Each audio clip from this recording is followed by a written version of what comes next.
তো ভাইজ্যাক ভ্রমণে যে আমরা গেছিলাম কৈলাস পাহাড়ে গিয়ে কৈলাস মন্দির দেখে আসার পরে কিন্তু আমরা চলে এসেছি এখানে।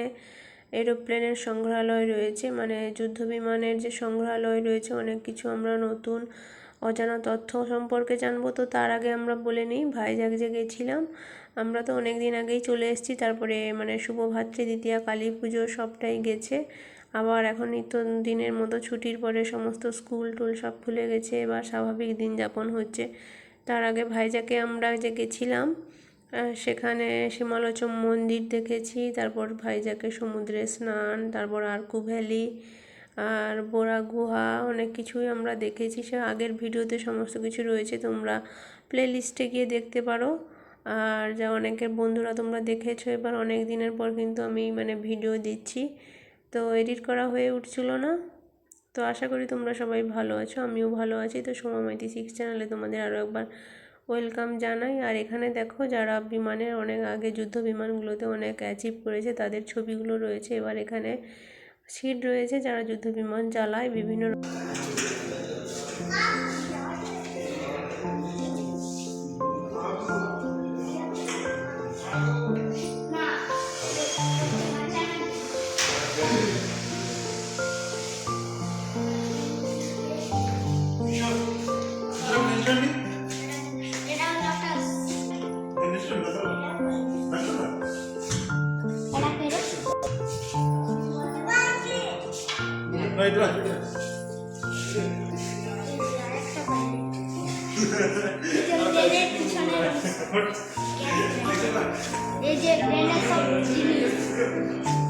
এই যে সব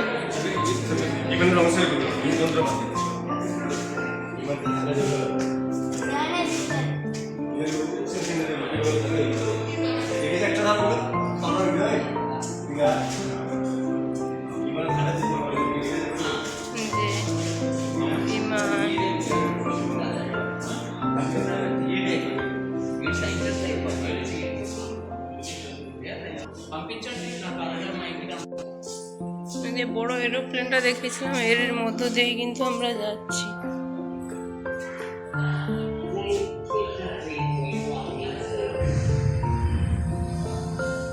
এ বাবা গো, ভয় লাগছে। যে এরোপ্লেনটা যে যায় শব্দ হয়, সেই রকম শব্দ হচ্ছে। আরে বাবা রে, বিস্ফোরণ যে হয়, আরে বাবা রে।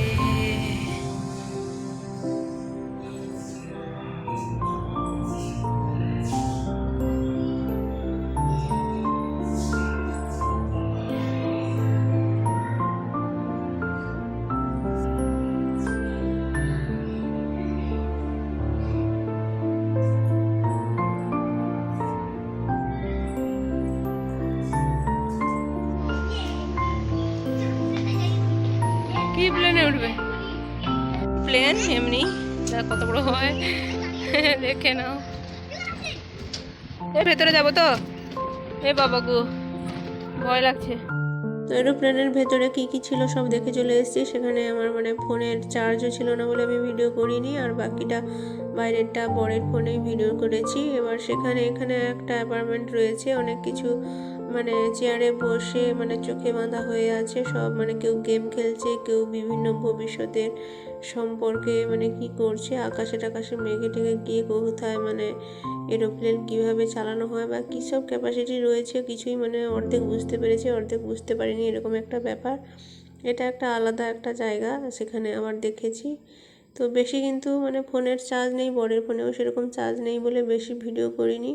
তো চলো বাকি একটা ওখানে আমাদের রাস্তার এদিকে মানে এরোপ্লেনের সংগ্রহালয় তোমাদের দেখালাম, আবার সেদিকে মানে ডুবোজাহাজ রয়েছে, আর সেটা তোমাদের সঙ্গে শেয়ার করব।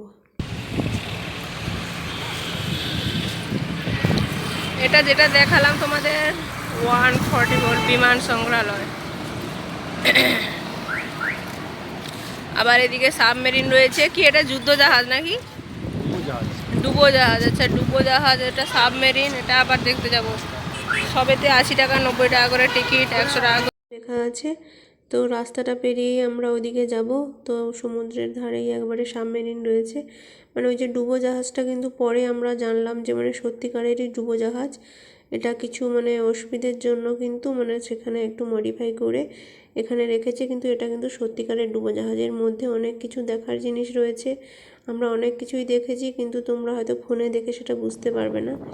তো এখানেও টিকিট কেটে সব জায়গায় 50, 80, 100 এরকম টিকিট কাটা হয়েছে। তো চলো ভেতরে কি কি রয়েছে। অনেক যন্ত্রাংশ প্রচুর পরিমাণে রয়েছে। এবার যে সমস্ত মানুষগুলোকে পুতুলের মতো করে সাজানো রয়েছে সেগুলো তাদেরই পরিবর্তে কিন্তু অন্যান্য সত্যিকারের মানে মানুষ যারা মানে ডুবোজাহাজে চাকরিরত ছিল তারাই কিন্তু থাকতেন, কিন্তু এখন একটু হয়তো কোনো কিছু খারাপের জন্য হয়তো সেই মানুষগুলোকে জাস্ট সাজিয়ে রয়েছে। কিন্তু এই জড়ি যন্ত্র বা এই যে বিভিন্ন রকমের তার প্রচণ্ড মানে সিস্টেমগুলো যেগুলো রয়েছে সমস্ত কিছুই কিন্তু সত্যি। তো এই সত্যিকারের এটা ডুবোজাহাজ এখানে জাস্ট সুন্দর করে রয়েছে। তো তোমরা দেখো কিভাবে কোথায় ড্রাইভার থাকে, কোথায় রান্না হয়, কোথায় ঘুমোতো, কোথায় কি নিজেরা বসে মানে কম্পিউটারে সবটা মানে ডুবোজাহাজ মানে সমুদ্রের তলাতে যে জাহাজ থাকে, সমুদ্রের একবারে জলের তলাতে ডুবোজাহাজ থাকতো। তো চলতো বিভিন্ন যুদ্ধের সময় বা যাই হোক, আমাদের টোটাল পুরোটা কিছু জানা নেই।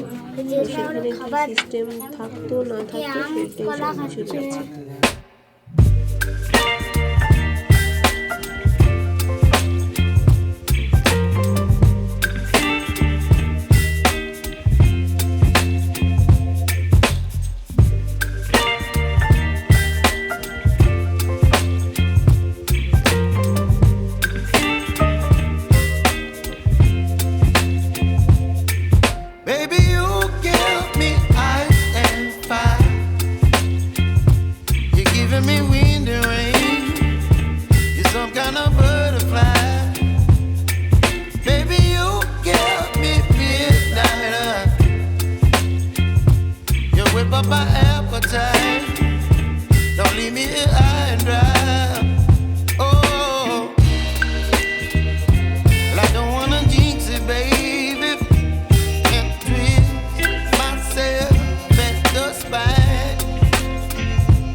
এই যে যুদ্ধ বিমানের ভিতরে ঢুকেছি। আমার ফোনের তো ফোন সুইচ অফ হয়ে গেছে, তাই বোর্ডের ফোন থেকে করছি। রে বাবা রে, প্রচুর বড় একটা বিমানে কি এত লোক চালায়? তাই নয় তো কি, এই যে কতজন চালায়। এই যে ইনি একজন ম্যাডাম বসে আছেন, ইনি একজন স্যার বসে আছেন। কি দুজন চালায়, দুজন এরা দেখভাল করে কোথায় ঠিক আছে কিনা, ঠিকঠাক ভুলভাল। এই যে এখানে কজন বসে আছে, এদিকে পরে ইঞ্জিন আছে না পুরো এদিক দিয়ে এক্সিট চলে আসো তোমরা, এই যে চলে আসো। কত বড় বড় পাখা, এই চাকা।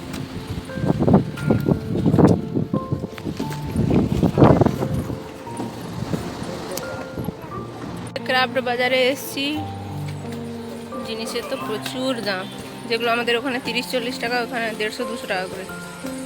কি নিব, কি করব, সেটাই ভাবছি।